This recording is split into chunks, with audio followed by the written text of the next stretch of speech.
Hello সবাইকে, কেমন আছো? ভালোই আছো? আমিও অনেকটা ভালো আছি। তো আজকে তোমাদের এখান থেকে স্টার্ট। মাছ আনছিল সকালবেলা, এত বড় মাছ ছিল, কি করে কাটবো? আমি কখনো কাটিই নাই মাছ, কি করব? এখন তো আমাকেই কাটতে হবে, একা ঘর, কেউই নেই। তো ওই বড় বড় মাছগুলো নিয়ে কতক্ষণ দেখলাম, তারপরে কাটলাম। কাটতে কাটতে অনেকটা টাইম লেগেছে। এটা দেখো না, অনেকটা জিন্দা ছিল, কাটতে এত কষ্ট লাগছিল আমার। তারপর এখানে সব কেটে ফেললাম। এখানে পেটে কি ছিল এগুলো সব বের করে তিতাটা ফেলে এগুলো আমি বড়া বানালাম। আর মাছগুলো অনেক তাজা ছিল। আমাদের যেহেতু পুষ্কুনি আছে, একদিন দেখাবো। তারপর এদিকে 10টা বাজছিল, তখন দিদাকে আপেল কেটে দিলাম। দিদার শরীরটা বেশ ভালো নেই, তো আপেল কেটে একেবারে ছুলে দিলাম, মিষ্টি ছিল।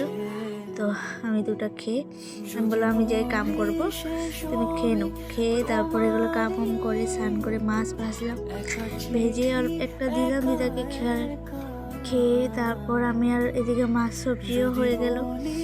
তারপর এখানে দিদাকে স্নান করে গরম জল দিয়ে তারপর এখানে তেল লাগিয়ে অল্প। দিদার তো কথাই শেষ হয় না, আমাদের দিদা এতই কথা বলে, মুখ পুরা কথা বলছিল কি কি, আমি খালি বলছি।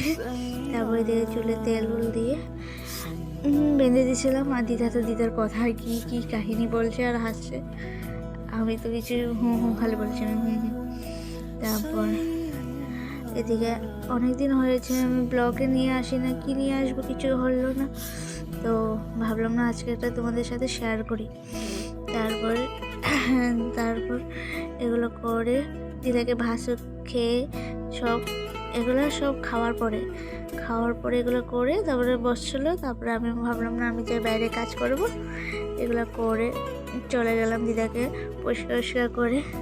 দিদা কী বলছিল কি যেন দিদাই জানে, আমি তো বলছিলাম। তারপর দিয়ে এখানে দিকে চুল বেঁধে বলছি শুয়ে থাকো তুমি, এখন আমি অল্প যাচ্ছি। তারপর শুয়ে আসলো, তো আসি রাত